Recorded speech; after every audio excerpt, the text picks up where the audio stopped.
Hey there, Mo Bunnell, your host here at Real Relationships, Real Revenue. I'm joined by Tyler Sweatt today. He's VP of Growth at Second Front, one of my favorite students, clients, friends, partners of all time, and over the 20,000 people that we've trained. We dig into some really cool stuff in this episode about really figuring out why business development, why growth skills are worth the fight. And we dig deep into that today. Tyler shares why he does it, I share why I do it, and we show you how you can figure out why it's worth the fight for you. Really deep, meaningful stuff in this episode.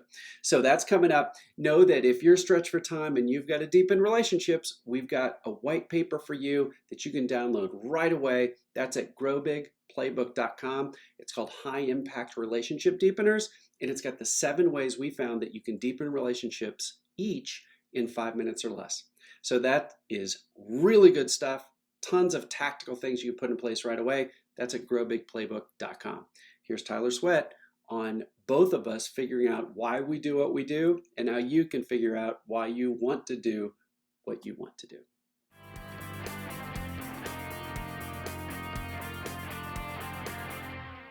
Hey everybody, it's Mo, your host here at Real Relationships, Real Revenue. You can feel how excited I am because we've taped and dropped to you already 3 amazing episodes with Tyler Sweatt. He's VP of Growth at Second Front, doing super cool, very complicated work.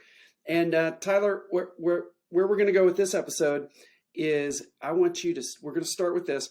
Tell me of a business development or a growth-oriented moment that you're really proud of. So I'm gonna give the easy answer, I think, because it's what I'm doing right now. Because if you had gone back, 3, 4, 5 years, the problem we're solving at Second Front has been talked about a lot. It's been threatened to be solved. I don't think anyone had really figured it out. We have figured out how to solve like a really sticky compliance problem with a simple piece of technology, but in a really innovative business model that's allowed us to package and create this really unique go-to-market that has been a ton of fun. And we're just into the J curve on it right now. So it is a ton of fun, but it's how can I take something that's inherently been done through large, bulky government contracts, and it's been complicated and lumpy revenue, and I got to go chase this government sales process for 12 months. What if I deconstructed that completely and was able to spin it around and do productize it and go business to business, just like SaaS, where you're doing ARR and frictionless buying and really simple self-service? That's what we've built. So we've completely changed the buying process for something, and it's been a lot of fun.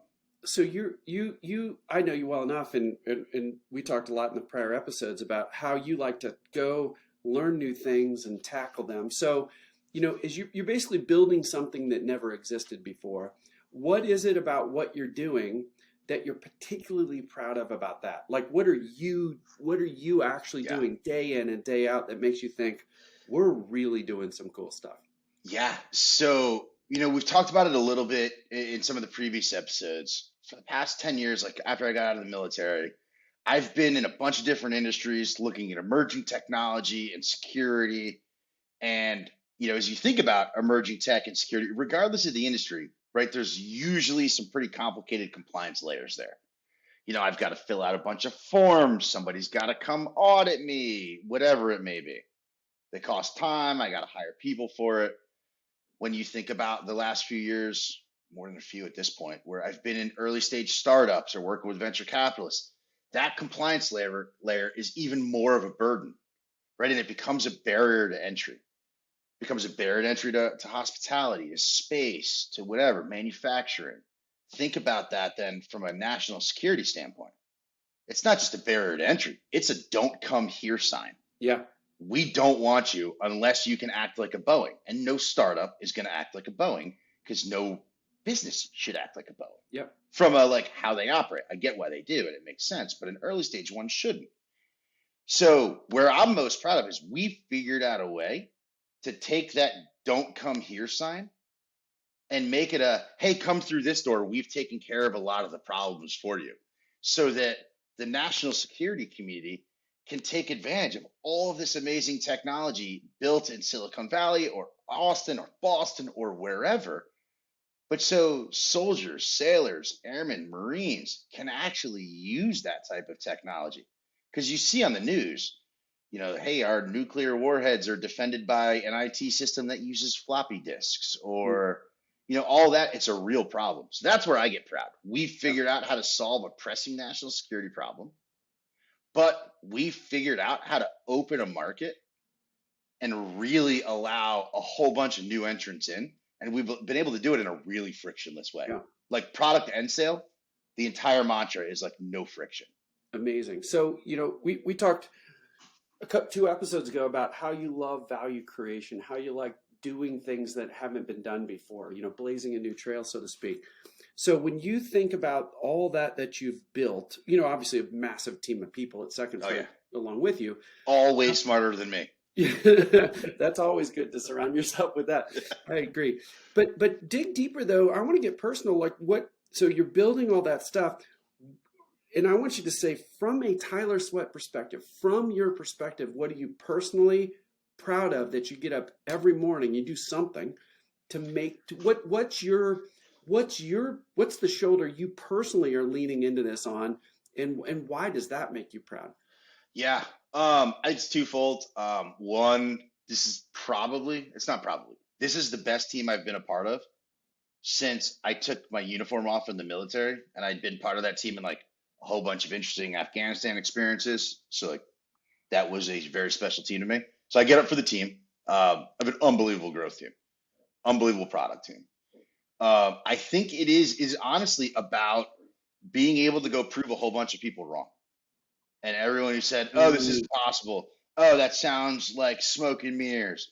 Oh, yeah, great. We'll believe it when we see it." And it was like awesome. And I just want that injected into my veins, because all we're gonna go do is say, "Great, like we're gonna see in 5 months, 6 months, and we're gonna have solved the bureaucratic and policy challenges. We're gonna solve the go-to-market. Like we've got some big partnerships that are gonna start getting announced over the coming weeks. Like it's Yep. Yeah, like we're proving a ton of people wrong, and that's where I want that. I want something that somebody tells me can't be done. Hey, you can't figure out how to generate recurring and scalable value in that type of a market. Great, I'll be back in a year with proof, and it'll be too late for you to have invested in me.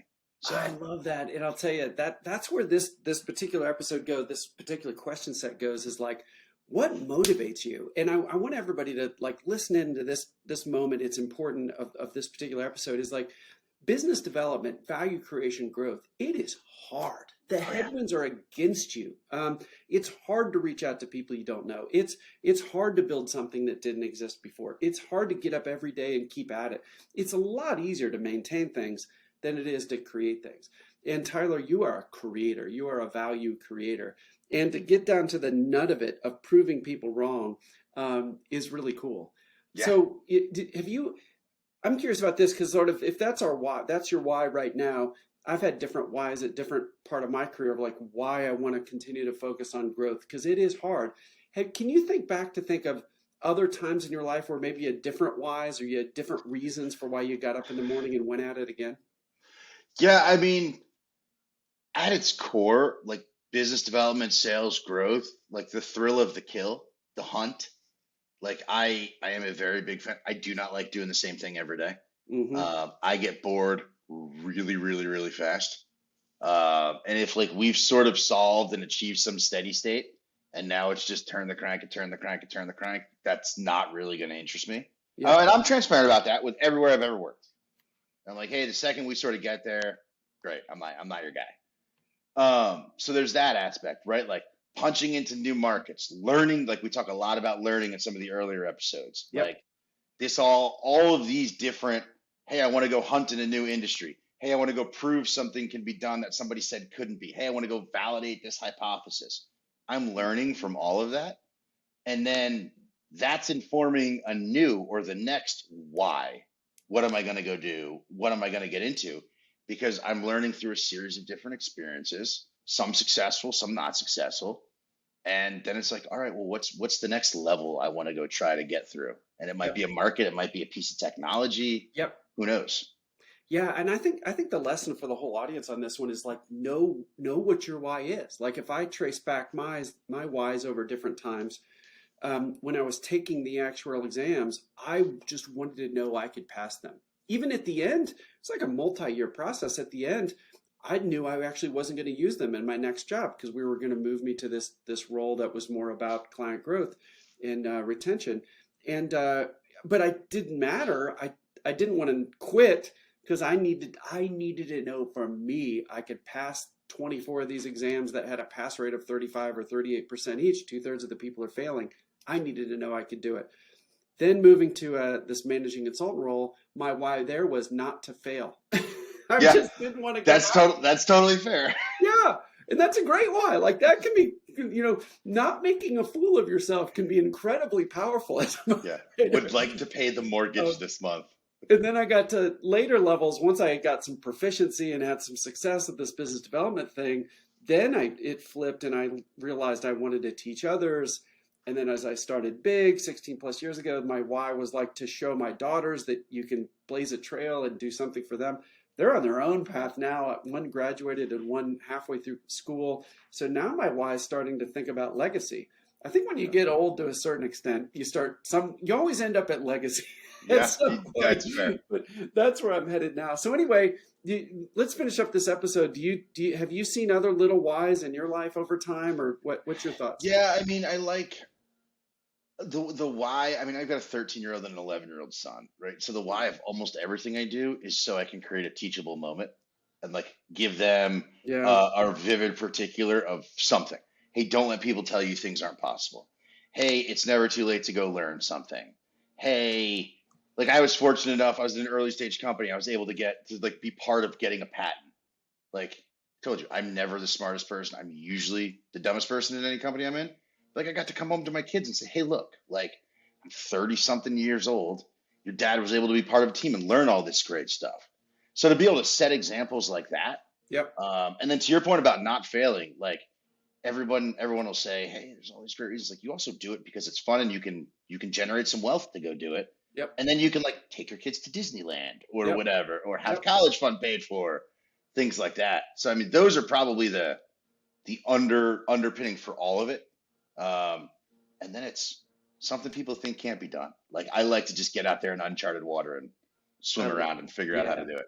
Yeah, I see that with you. Well, let's close out this episode with this. Everybody, just think it's really powerful to figure out what's your why in this season of life, and it's totally appropriate for them to change over time. But identifying that, writing it on a post-it note, sticking it on the wall, whatever. Like, remind yourself why you're getting up in the morning. Remind yourself what the really deep motivation is, and it can be incredibly powerful to keep going and keep striving to achieve and climbing. So. Tyler, people are going to want to connect with you. Where should they go? Yeah, www.secondfront.com. Find me on LinkedIn. Happy to connect, share ideas, whatever I can do to be useful. Perfect. Everybody do that. Tyler, thanks for being on the show. We got one more left. The last have been awesome. I can't wait for the next episode. Thanks, man. Thanks, Mo.